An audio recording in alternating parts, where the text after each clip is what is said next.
Here we are with that restored Royal Enfield 250 Crusader again, and I've got the primary chain case cover off now to have a look in there because I wanted to take a look at the clutch and check a few other things.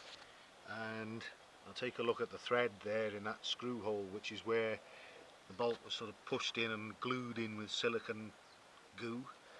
I might be able to helicoil that and fit a correct type of screw in there. Other things worth looking at while you're in this compartment is, well, obviously make sure that there's no horrible big dollops of silicone left around inside it like there is here. Just look at that there, big horrible lump.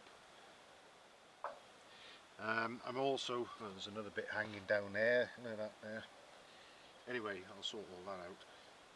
Someone's obviously got a bit carried away with the stuff. I'm also going to adjust the primary chain. There's a bit of excessive slack in that. And the timing chain, which makes a noise very similar to what we hear when the engine's running. And I actually adjusted the rockers and valve clearances on this the other day because there was huge clearances between the rockers and the valves, and really you're only meant to have a couple of thou at most, but they actually say nil, no clearance when cold. Well, there was quite a lot on both, so there's quite a bit of rattling going on because of those. I've adjusted them, but I could still hear a bit of mechanical clatter, and I think the timing chain is responsible for that, so I'm going to adjust that as well. One other thing to take a look at is a good idea to take a look at when you've got this cover off.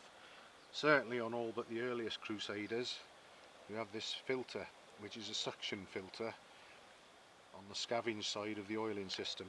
The oil sucked out the crankcase and returned to the tank passes through this filter, so if you see any swarf or metal filings or anything there, chances are you've got crankshaft or big end troubles. There doesn't seem to be anything too much like that here, but again we've got lots of horrible snotty silicone stuff someone's got carried away with, so I'll get that out of there, put it back together all clean, adjust the timing chain and primary chain. I'm going to take a look at the clutch as well, because it's got quite a sort of faintly sort of juddery action when you pull the clutch lever. In fact, I'll give that a go and see.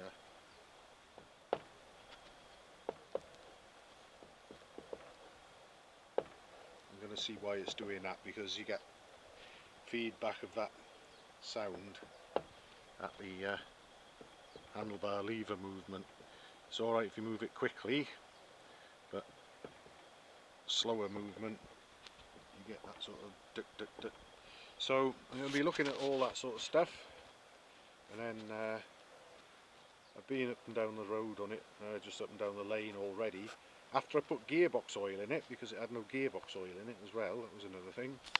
And the footrest on the other side of the engine, when I took the casing off the other side, it obviously been a bit of a sloppy fit between the serrated hole there and the hexagon bar, so someone had hammered in a bit of copper water pipe to sort of jam that on. That was fun getting that off.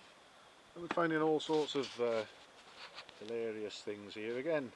It's amazing what people conjure up when they think they've got to, but I put as much of it right as I can, and if and when I feel happy enough about it, hopefully we might take a little ride on this and record our travels.